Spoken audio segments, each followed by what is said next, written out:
ఎందుకు ఈశ్వరుడు కష్టాలు పెడుతున్నాడు, ఈశ్వరుడే కష్టాలు పెడుతున్నాడు, శివయ్య కష్టాలు పెడుతున్నారు అంటున్నారు? ఆయన ఒక్కడే అలకగా దొరికిందా మీకు?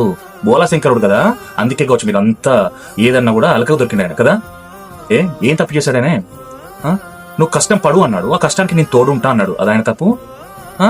నువ్వు ఏడుస్తున్న కాలంలో నన్ను ఒక్కసారి ఈశ్వరాన్ని తలుచుకో, నీ కన్నీటిని తూర్చడానికి నేను వస్తా అన్నాడు, అదా ఆయన తప్పు? నువ్వు ఎన్ని బాధలు, ఎన్ని కష్టాలు, ఎంత దుఃఖం భరించినా నీ ప్రతి సమస్యకి నీ నాన్న ఈశ్వరుడు తోడుంటాడు అని చెప్పాడు, ఒక భరోసా ఇచ్చాడు, అదే ఆయన చేసిన తప్పు.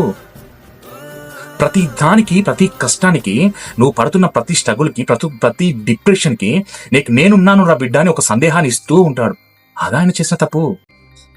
ఎందుకు ఈశ్వరుడే కష్టాలు పెడుతున్నాడు అంటారు? ఎలా అనబుద్ధి అవుతుంది మీకు ఈ మాట?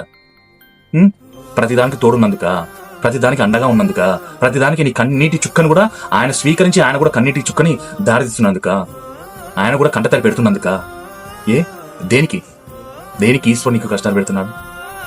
నువ్వు పడుతున్న కష్టానికి ఆయన కూడా తోడుగా ఉండి నీకు అండగా నిలబడుతున్నాడు.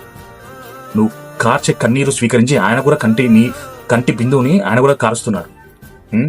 అంతటి మహానుభావుడు నా కష్టాలు పెడుతున్నాడు ఎలా అనిపిస్తుంది మీకు? ఎలా అనాలనుకుంటున్నారు మీరు? అసలు ఇకనైనా ఈశ్వరు నాకు కష్టాలు పెడుతున్నాడు, ఇవన్నీ మానేయండి ప్లీజ్. హర హర మహాదేవ శంభో శంకర శివ కేశవ నమః.